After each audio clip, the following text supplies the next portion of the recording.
So, StepDaddy here. Where are you stuck? Let's talk about some DM stuff, player stuff, Foundry stuff, table stuff. It's D&D. Pull up and let's bullshit about it.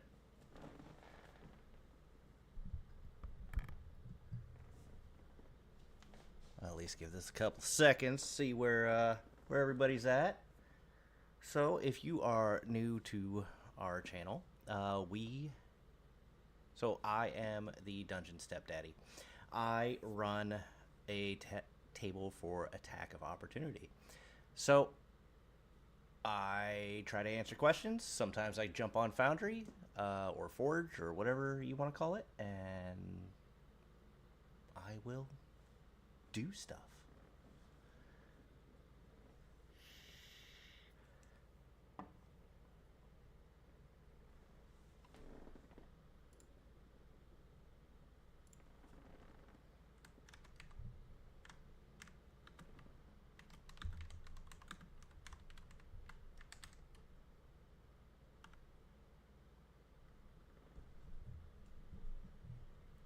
So tonight we will not be doing Foundry stuff. I couldn't think of a really good thing to do on that. But, you know, it is what it is.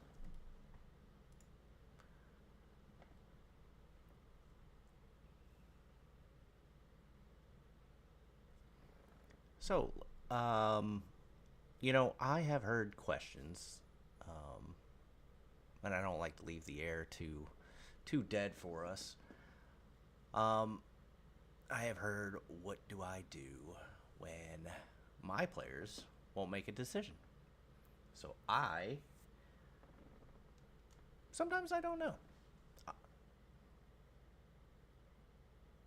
New mod tools. Ah, yes.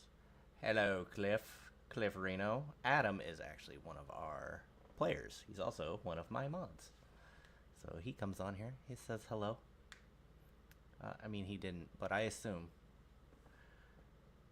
But yeah, so if my players won't make a decision, a lot of times I try to give them a lot of outs. I know we had one. They were in a graveyard, and they were messing around with a statue. Couldn't figure out if they wanted a short rest, long rest, leave, stick around, push over the statue. And my idea, or in general, I don't really care what they do for the most part. I try to let them be their little goblin selves because I find it entertaining. But after a while, usually about, I think, what was it, Adam? About 30 minutes? Oh, hello, Anna Banana. Anna Banana. She is also now one of our players, so feel free to say hi to her. But yeah, it was about 30, 45 minutes, and, well, eventually they started hearing scratching underneath the ground. They wanted to go over and they wanted to perceive it. The dirt drowning. Yes. Yes. So, you know, of course they're going to go over and they're going to try to investigate. So you got to give them a couple of rounds there, so to speak. And eventually they stuck around long enough and 3 creatures jumped out of the ground and started attacking the group. Really starts getting the creative juices flowing. Well, what they didn't take into account is that, they had a burrow speed and a particularly high strength. So I ended up grabbing hold of them and grappling them and dragging them through the dirt because burrow speed. I remember the other DM was like, because, well, we used to have 2 DMs on here. He ran a second group, but he's like, I didn't know you could do that. I was like, but I'll tell you what, they're not wondering anymore. They are not wondering at all. So, sometimes,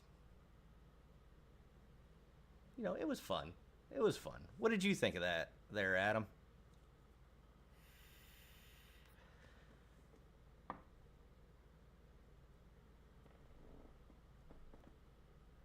And also, Anna, now that you are like I said, Anna has recently joined us at our table.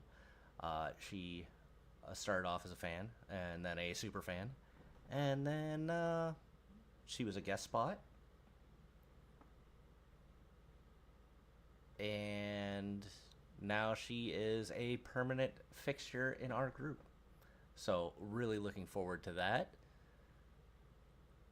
She plays Grashka, the orc champion fighter, and just all around badass.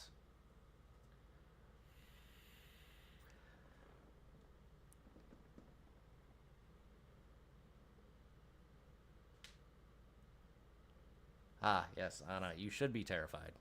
So Anna is actually a newer player to D&D, and I love new players because they have not picked up any tendencies yet. They, no, she doesn't know the meta yet or anything like that or the lore, and it's such a pleasure.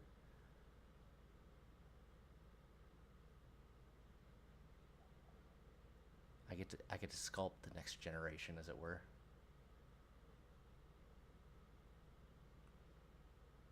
In game, uh, Adam and Anna are at each other's throats, and it's hilarious. I love the dynamic.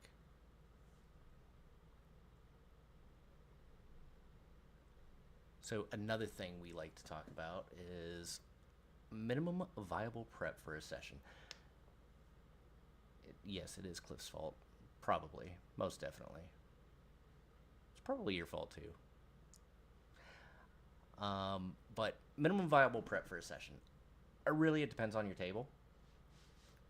There's some people who do theater of the mind, and honestly, prep is probably pretty quick on that one. I'm sure it could, depending on how much your DM knows. I don't know about that, Adam. Um, but for me, it really depends on the arc. Some I try to stay away from like single use maps or um, maps that are not going to be on for more than a session if I can help it. There's sometimes that you're running around a city and you have multiple maps, and then they end up going to the inn, and it ends up getting easier later because you already have a lot of prep done. But I know at the beginning I would spend a few hours, quite a few hours, getting everything ready and prepped and trying to plan for my party. If you're not running a module and you're running more of a sandbox, I would say don't get too much done ahead of time, because your players are not going to do the thing you think they're going to do. They just won't. You want them to go left, they'll go right. Or they'll dig under the ground. They'll do anything but go the direction you want them to. It also, I try to save prep time by having pre-made mobs. Yes, like drink an entire bottle. Yes, yes. I had given Cliff, he asked for booze in game, and when I gave it to him, I told him it was the strongest spirit that they had, and he decided to bottoms up that thing, and then promptly started. No, I don't even think I gave you death saving throws. I think he just outright died. Just outright died. Yeah, 3 nat 1s out of 6. It was terrible. but hilarious all at the same time. We've reached our 10-minute mark, so again, we are Attack of Opportunity. I am your dungeon stepdaddy. If you're new, feel free to throw a question in chat for us if you've got one. If you're just lurking, hey, welcome.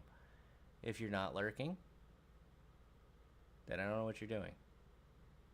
And I'm confused and scared, probably.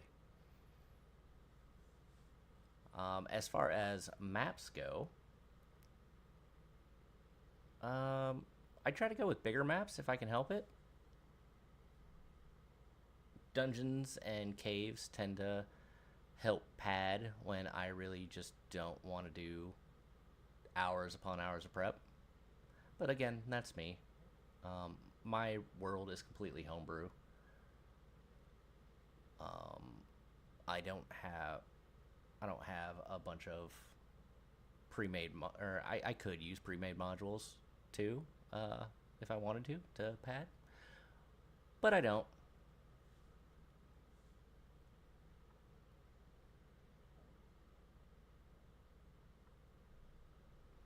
What do you think, Anna? Adam? Anna? Adam. There we go. You guys got any questions for the group here? I'm actually in Adam's Curse of Strahd game, so that's a good time.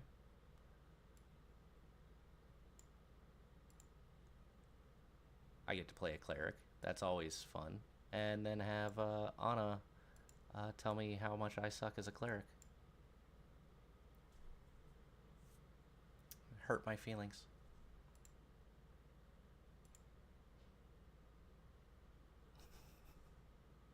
No, it before anyone jumps on her. It was completely role play, and it was hilarious. Yeah, yeah. But I got back at her because I had her sleep outside the 2-man tent that I had.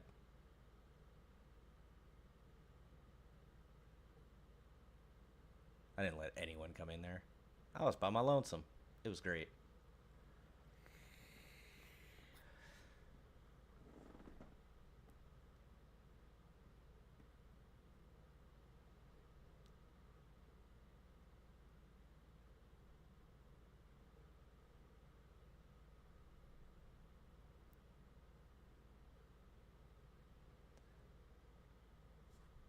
So, have you ever wondered why in some groups combat takes forever? I don't know about your groups, but I've been in groups myself where you. So my players need to tell me when they're getting up away from their computer. I don't care the reason. Just say BRB, that kind of thing. That way I know that you're not there, especially if it's coming up on your turn. But there are folks that will get up as soon as their turn is done, walk away, come back, and expect you to break down exactly what happened and what's going on and this, that, and the other thing. Honestly, it's quite infuriating for me. Those people don't tend to last in my groups very long. You're welcome to do whatever you want, just not welcome to do whatever you want at my table, kind of thing. So, obviously, pay attention. If you're not in the first few sessions with your character, know your character. You should have an idea of what you're supposed to do. And if they are flip-flopping, some combats are a little bit more of a pain than others. And some classes are obviously more of a pain to play than others. Obviously, a champion fighter is going to be easier to play than, say, a sorcerer, because you have so many options with a sorcerer. Sorry to call you out there, Anna. No, she, like I said, she plays that champion fighter, so yeah, I've only briefly looked at the pugilist class, pugilist, whatever, however you want to call it. There's a lot going on with it. It's like somewhere between a fighter and a monk. Kind of cool, but also pain in the butt. Yeah, there's a lot. Um, but yeah, also knowing your players. Sometimes you just have to remind folks like, hey,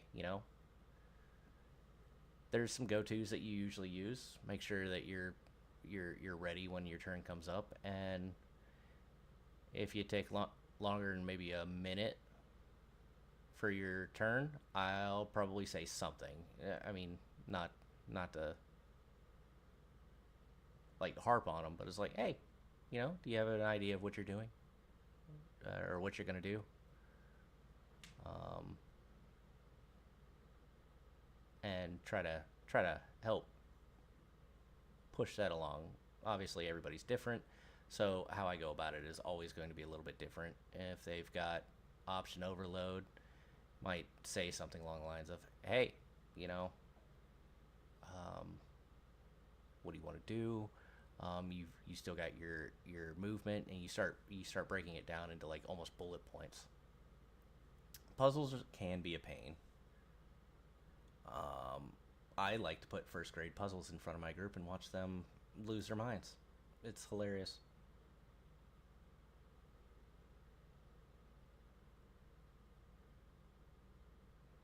And the worst part is, like, if you put a first grade puzzle in front of me, I'm also going to be absolutely terrible at it.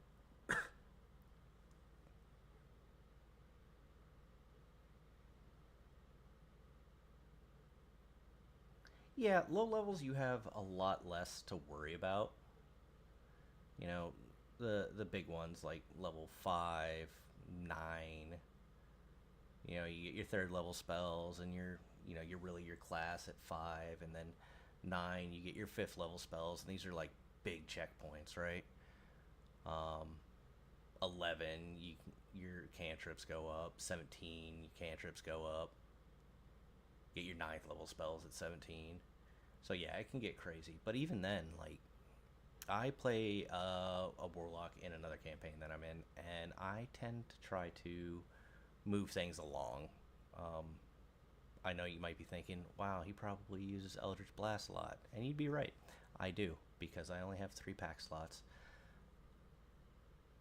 But that doesn't mean I don't think about what I can do or what I can use. Every once in a while, I might even throw in a counter spell with that spell slot.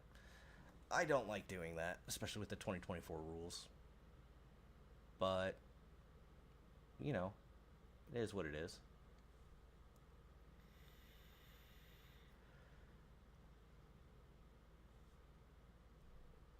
I mean, realistically, Adam, I could have, let's see here. Before I need a short rest, my character has 3 plus 1 plus another 2. And then on top of that, I got my Mystic Arcanums. So I can have up to 6.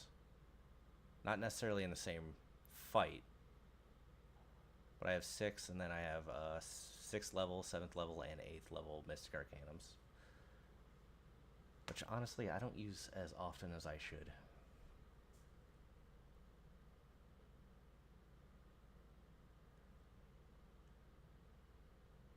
Now, what do you do when your party...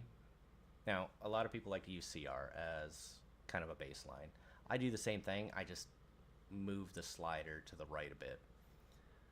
So I don't consider a medium encounter on the CR chart, like through D&D Beyond or whatever, as a end all be all. It's a grain of salt, right? So I consider just right of a deadly encounter is closer to a medium hard encounter. And that's with my players that are somewhere between low and medium magic campaign. Obviously, depending on what your crew complement is, what your how many magic items you have. Are you a high magic campaign? Um, that can change what CRs you need to throw at people by a lot. You know, you might be level 15, but realistically, your power scale is closer to 17, maybe even 18.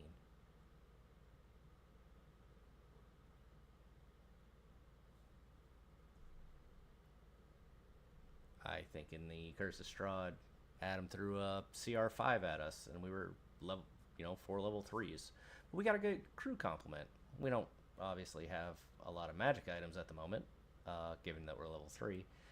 But you got a cleric, you got a rogue, you got, oh shit, what the hell is he? An ill rigger and a sorcerer.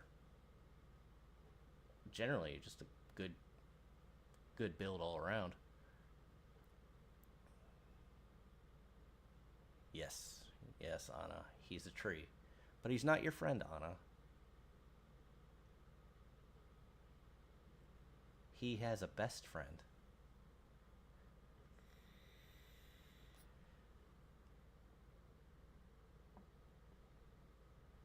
He has a best friend, and it's not you, Anna.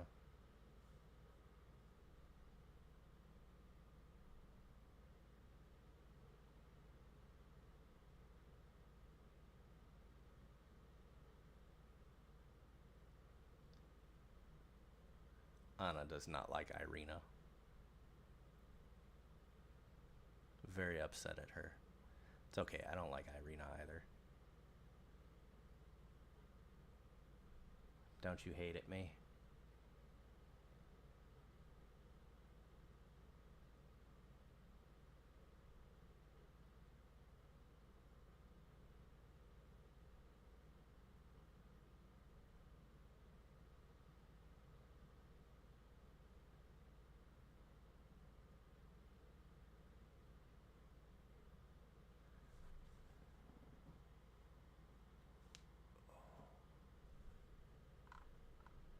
Sorry, don't mind me. I made a list of questions, and I don't know which ones I want to go with.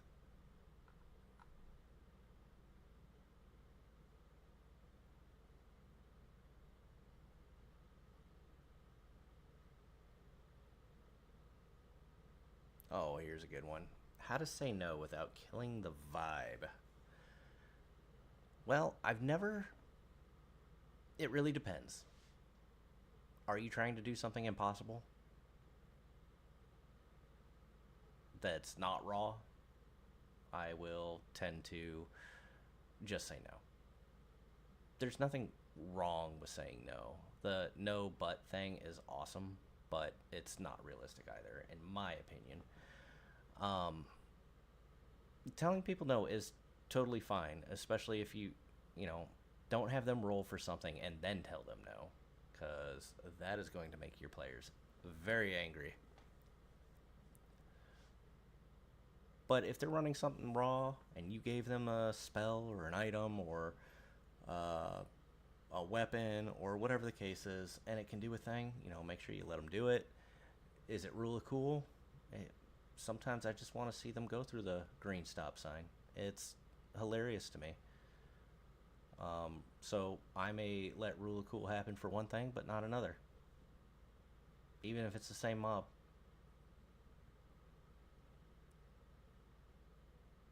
Or I'll just set the DC pretty high. Maybe they can't pass it. Maybe somebody else can. It, you know, I always use this as an example. It's like you go up to a king and you start flirting with his wife, and you say, "I want to seduce the wife," while the king's standing right there. I don't care how high you roll. You roll a 40, you're still not going to seduce her. So I'm going to say, I was like, well, no. And then, best case scenario right now, you don't get executed. And I'm totally cool with that. Not everything is possible in D&D. I mean, again, depending on your party, depending on your group. Yes, some players do like to abuse the rule of cool, but you always want to. I always ask the DM. So as a player, and I tell people all the time, I am a player who happens to DM. So I always think of it in that way, and think of it like looking behind the curtain. I will ask the DM, "Hey DM, I want to do this thing. Can I do this thing? It's not raw, or maybe I want to. Hey, can I use this feature? It's as a reaction. It's not. I in one campaign, I have telekinetic, so I tried to push, or one of the players almost shot one of the mobs, and we hadn't engaged in a fight yet. I was hoping we could go about it in more of an RP way as opposed to a combat way. I asked if I could. First, I asked the player if it was okay to use this as PvP, because you got to be upfront with them. You don't want to. You don't want to PvP without somebody's permission. That's just, it's not cool. I don't like it. I won't do it. So, of course, get his permission. He says it's cool. I tell him that it won't cause any damage. I try to use telekinetic to shove him and, kind of knock his bullet off course. He's cool with it. I'm cool with it. The DM says, you know what? Fine. Run it. He ended up getting advantage on the roll, still failed, and we rolled with it. And it was a super cool thing, and everyone was on board. It ended up backfiring on me, but you don't know until you try. But as far as Rule of Cool goes, like, one thing you don't want to do is start building up for it. Use turn one, round two, your turn, trying to build up this thing, and then on the third round try to execute this Rule of Cool that you didn't clear with the DM first. Some DMs might allow it. I'm one of those people who, if you don't clear it with me first, it's just a hard no. If you ask, it's a maybe. And if it's going to make me laugh, it's probably a yes.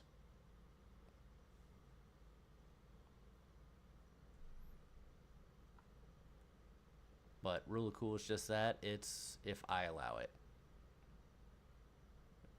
Just because I give it to somebody earlier in the round doesn't mean I'm going to give it to you in the same round, or even the same fight, or even the same session.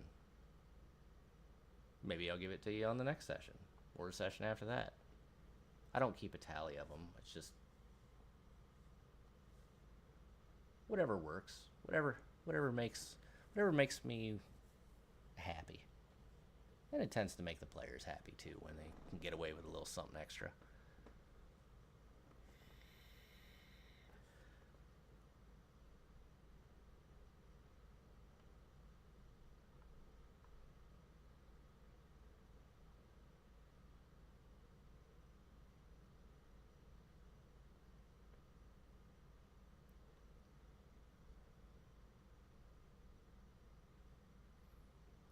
One of my favorite things that I see is when the party wants to split.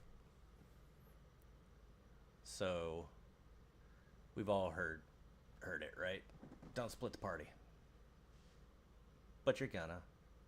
We all do.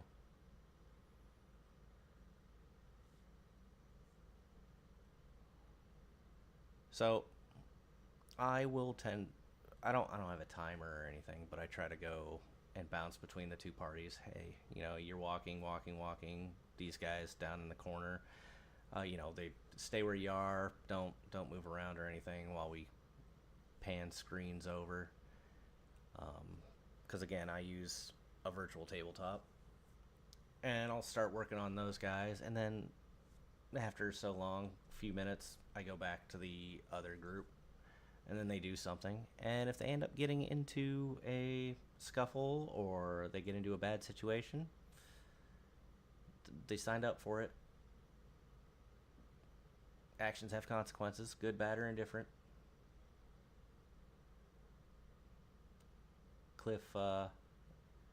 Cliff, if he wouldn't have had his weapon of warning, would have been in a world of hurt during our last session. Might not have made it out, to be honest.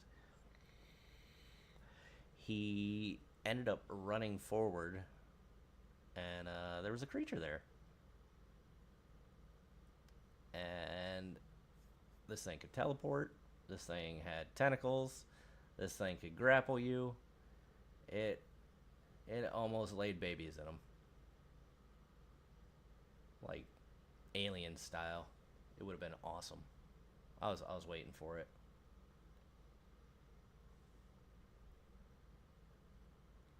Again, if you're just joining us, we are Attack of Opportunity. I'm your Dungeon StepDaddy. If you want to talk D&D, we're here for it. We could just BS. We could talk about any issues that have come up. We can talk about some hails, like something you really want to talk about that was really cool that happened to you. Literally anything.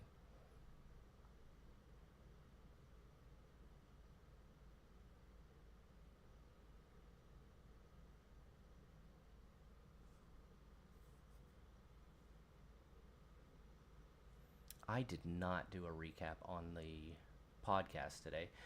I have found that, so I post recaps.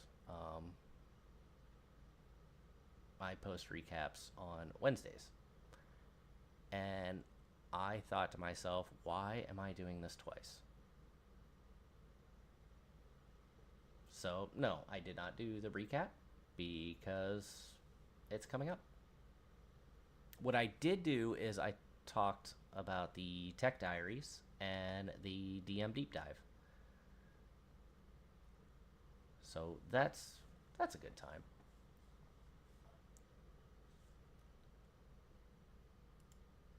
I actually talked about, ensuring your players have fun at your table. And what to do if a player begins to not have fun. We've all been there at least once or twice. Maybe you had a bad day. Maybe you're rolling like crap. Maybe I, as a DM, made a poor call on something. Or maybe it's just not your style. Maybe my table's not your style. It happens. There's nothing wrong with that. So I went in and I talked about that.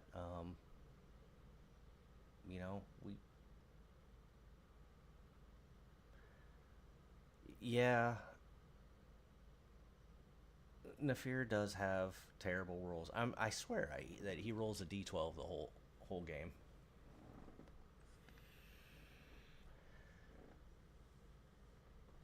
I think that's the only reason.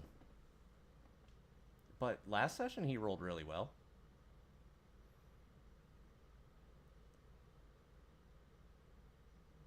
But yeah, so we have a player, and I don't know what it is about his character or about the RNG gods, but he misses. The guy could have a 14 AC and he'll still miss. He'll still miss.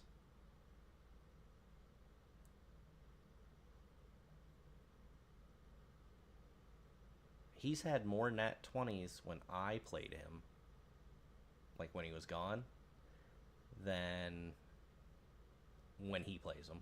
I don't know what it is. He does try, Anna. He tries very hard, and we love him for that.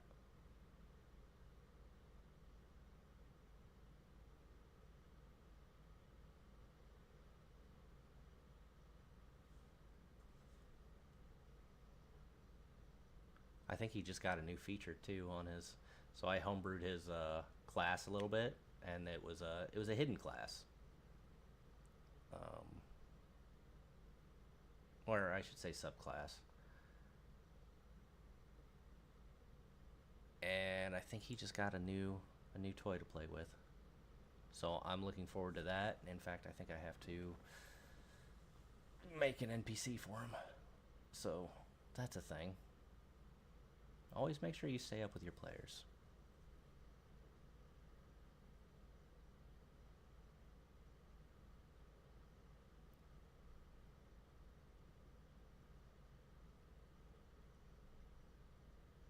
But yeah, going back to, checking with your players, if they're beginning to have a crap time, and most DMs are able to tell, uh, your usual talkative player is now quiet, or even the one that doesn't talk that much is not talking at all, and they're just moving around the board, bebop and booberry. You know, don't call them out in the middle of a session. Don't be like, hey, what's up, man? You all right? Because you think you're doing the right thing, and you should definitely check in with them, but you don't want to put the spotlight on them in a bad way like that, because they can definitely take it the wrong way, and you don't want to be like you don't want to make a situation that might have been minor into something big. So make sure you talk to them like after the session. Hey, man, what's up? What's going on? Maybe it's family stuff, or you know maybe work stuff. Life happens, you know. Sometimes it's not family stuff, and maybe it's a bad call on my part, or maybe it's a bad call that I made a couple sessions ago, and it's just beginning to eat away at them. Be honest with your DM. Make sure you're checking in with your players. One of the other things is, like, I don't allow power builds at my tables, which I'm sure I'll get a lot of hate for that. But if it comes with a nickname, I always use Coffee Lock as a big one. If it comes with a nickname, I probably don't allow it at my table. I only ever allow one multi-class to begin with, and here's the reason. It's not that I can't build for it. I can absolutely build for it, but if I build for that, that means the rest of the group isn't on it, like they're not part of that power build. Well, then to balance around that one guy or girl, um, the other players could get one shot. So if I'm running a power campaign or a power one shot or whatever the case is, totally on board with it. Hey, make the strongest, craziest build you can. I don't care where you get it from. Cool. Then everybody's on this, in the same boat. Again, one of those things. If they do a power build and I don't allow the power builds, talk to them. Doesn't have to be a big deal. Could be a big deal. Don't make it a big deal. And the last one is, maybe you have a style that the player doesn't jive with. If you have a, if you say I am high RP and the other person wants it to be high combat, I might not be the best DM for you, or my table might not be the best for you. If you're running off of vibes and you want more tactical, that's what my game is. It's I say serious but casual, as weird as that is, because I expect you to show up on time, but also we have a good time. We have a lot of laughs, and it's not all like raw rulings. We do quite a bit of rule of cool. We do a lot of RP.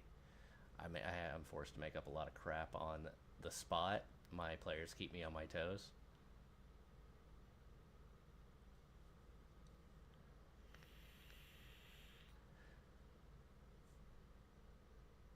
But if you don't, or if you can't figure out what's going on, sometimes it's okay to let your player know. It's like, hey, this probably isn't the table for you. Best of luck for you. Pat on the butt. Hope to see you. Maybe we'll run into each other as players. Later. Nothing wrong with that. Not every table is built for every player. It's not a punishment. At least that's not what I run it as.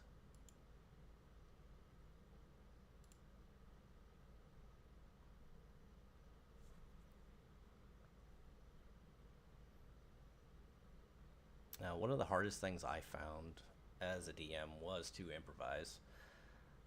It took me, I think it took me probably a good year of just consistent DMing before I got it down. I'm not saying that it'll take you that long, and I'm not saying it'll happen as quickly. Improv is just one of those things. Once you get to know your group, you and once you see all the chaos they start throwing at you, you can just go with it sometimes. Um, I think I've gotten a lot better at improv myself. And as long as you like always try something different and never fall into that pit where you start giving out something like a similar item every time, or a similar maybe that item comes with a negative side. You don't want to overuse that negative side. Try, if you want to go with something that's positive and negative, try to split it up. Don't have the same positive be positive, and don't have the same negative attribute. Just try to roll with it and try to be different. And there are some things that you just homebrew items or something, maybe you don't want to come up with it right off the bat. Usually you got a week or two or a month, depending on your table. Take that time and look something up. We do an heirloom item in our campaign, so something means a lot to you that has no monetary value. Could be a locket, could be a scarf. It's not armor, it's not a weapon, it's not a magic item. But we've been, depending on how you play, is how I will build the item. So around level 5, I started kind of upgrading these items. And some people are easier than others. Some people are very consistent, and it's the same thing every time, and you can take that and you can build off of it, and you're like, cool, I pray to Sune. So eventually you get something that's Sune adjacent. But if you're not consistent, I'm gonna make you something. I just don't. It might take me longer. So right now, I think most of my party, with the exception of Grashka, has an uncommon item. That's an heirloom item. That's not. No matter what it becomes, it will not be attuned. Nobody else can use it but them. And if they were to ever sell it, like I think our cleric has a sapphire. Doesn't matter if he sells it or not, it's worth 0 gold.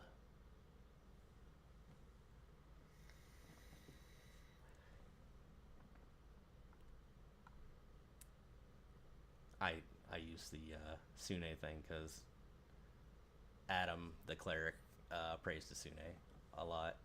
And, I mean, he did have one of the easier heirloom items to come up with because of it. But again, some are easier than others. Or maybe they just, even the things that they do are just so far off from, like, the norm. Sometimes they try to talk to somebody, to get out of a fight, and sometimes they try to use mind control, or sometimes they try to blow them up. And it's like, wow, you just did 3 different things, 3 very different things, and now I don't know what to do with you. Well, that's fine.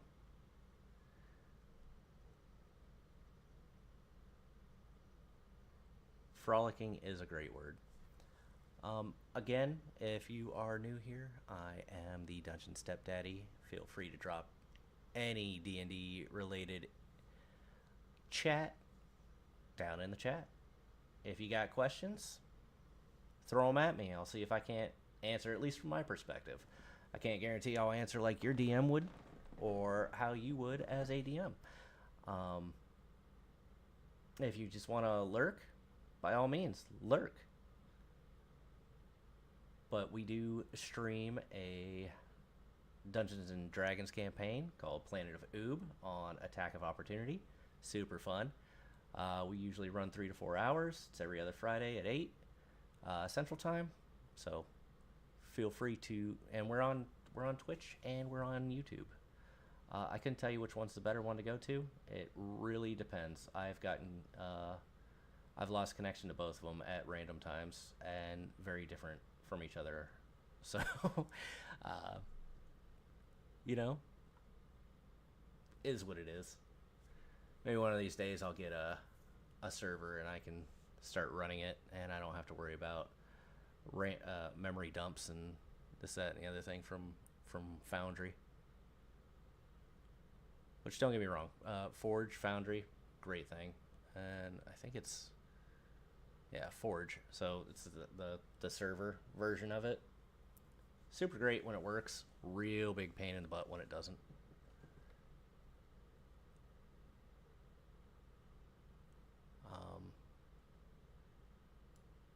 I know sometimes people ask, like, how do I run romance or flirting at my table without it getting weird? Well, it's just honestly listening to the boundaries. You know, player versus player or player on player romance. I don't usually police it unless they try to go past fade to black. As long as, I mean, my campaign is 18 plus. If you're a consenting adult, I don't care. You guys do whatever it is you do, and then fade it to black, and we're good to go. As far as players romancing the NPCs, I am honestly a little bit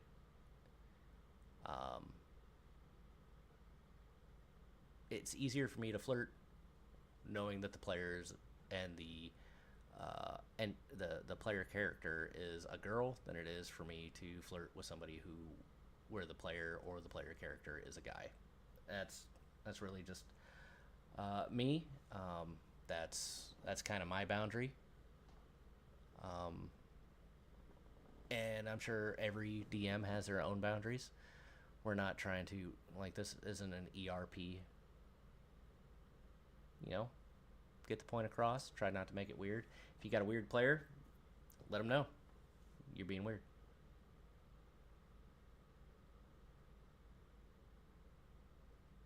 I have a feeling that Grashka is going to kill Cliff.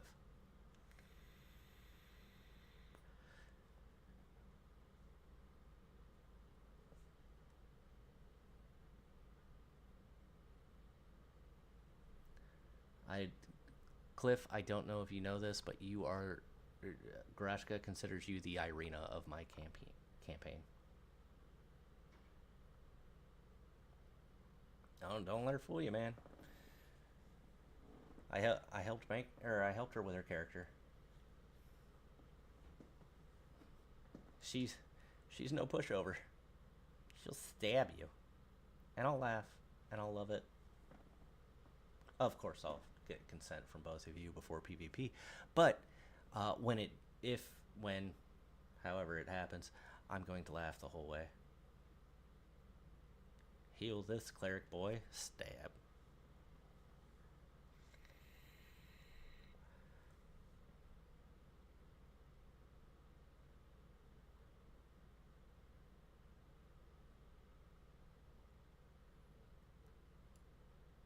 Now, who here loves railroads? I know you tend to see it a little more in modules because there's not a lot outside of certain areas. Oh, I love them. No, you don't. Railroading. So there are two types of people. There are those who show the railroad or show the train tracks, and there are those that hide the train tracks. You're still on them. You just don't always see them. And that's really the goal I go for. Because if my players decide to go right and I need them to go left,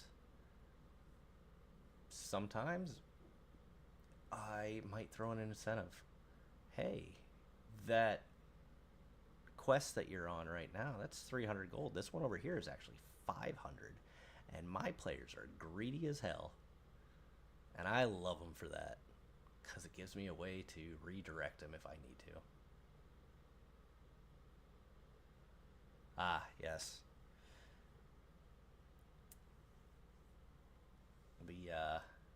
The blood splatters that look like railroads.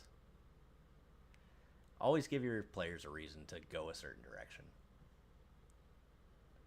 If you make it not worthwhile, say 50 gold, they're level 7 and you offer 50 gold for an escort quest and it's not 50 gold a person.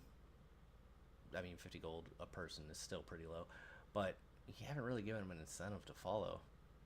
Or if you want them to go after a mob, why? Put yourself in the player's perspective. Ask why. Why would I do that?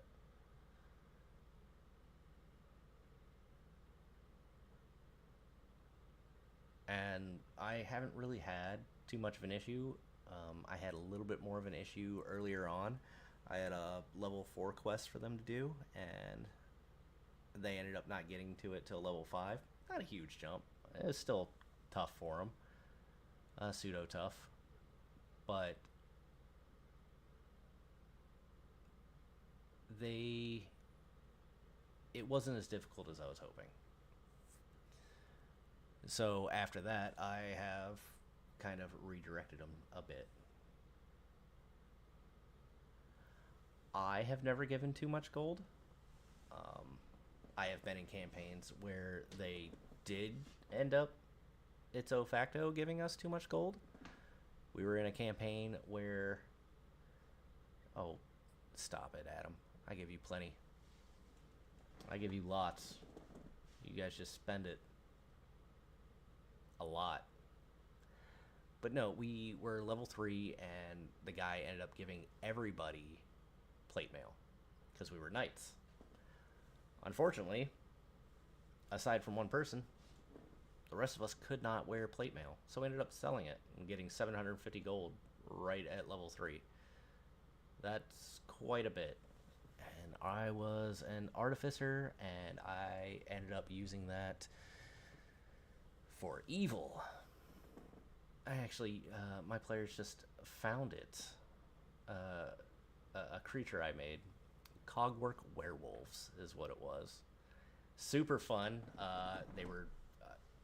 We ended up killing werewolves, and being an artificer, I used something to keep them from turning back to their human form when they died, and then using cogwork materials to reanimate them, and using vials of their blood that were in their mouths to inject people with lycanthropy. And I had 2 forms, a werewolf and a werepup. Super fun. Ended up taking over a kingdom. Grashka's going to turn into a wife. That's what Grashka's going to turn into. Now for one of my characters.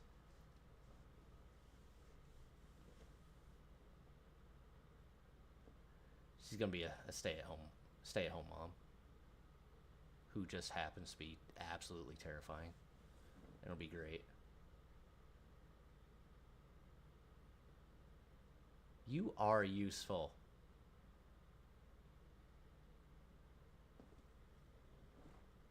Mostly because now I can torture you too. I have 6 players in my campaign now, and which is actually 1 higher than what I'm usually comfortable running. But again, depends on your players. Sometimes my bandwidth is a little bit higher, just because of the people I'm playing with.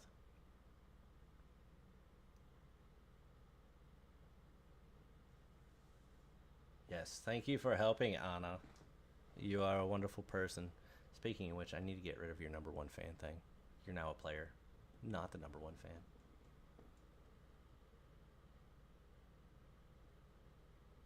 Maybe we could get Kelly to play.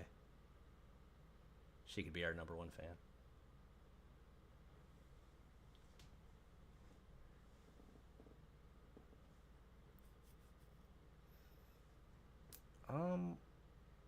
honestly, so everybody in our group RPs, they, it's, I mean, they're all different, right? Some are, they play the awkward characters, some play as pseudo leaders, um, some just want to flirt, and I do have a good time with Bramble and Cliff, especially when they were in the Mimic Town, and I threw a house mimic at them. The moon's a mimic. Uh,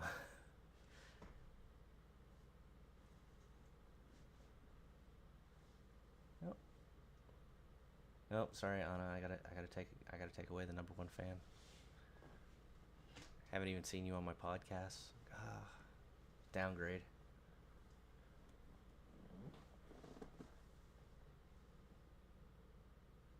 It's okay. Once you're one of my players, the next step is obviously going for mod. I think right now, Nafir and Cliff are my mods.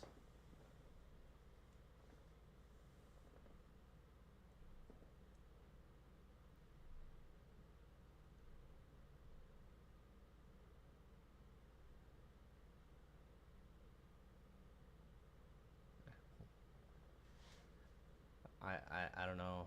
I don't know, Anna. I think I gotta keep them. I gotta keep them. Nothing like I ended up having to get mods. So when I first started streaming, um, I didn't have anything as far as mods went. I didn't have an auto mod. Like I didn't. I had it, but I didn't turn it on, and that almost bit me. There was somebody who got in there and realized that I didn't have any moderation on, and well, they got quite creative with their words, and luckily I saw it before they could get too out of hand, but they were still pretty bad.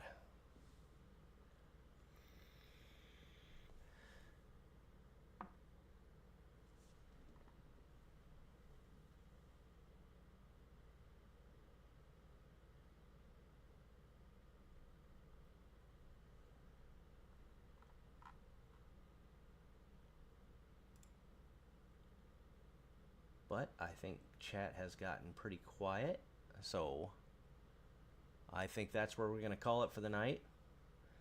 So all right, that was StepDaddy's DM desk. Appreciate you for being here. Follow if you want more, and I'll see you on the next one. Good night.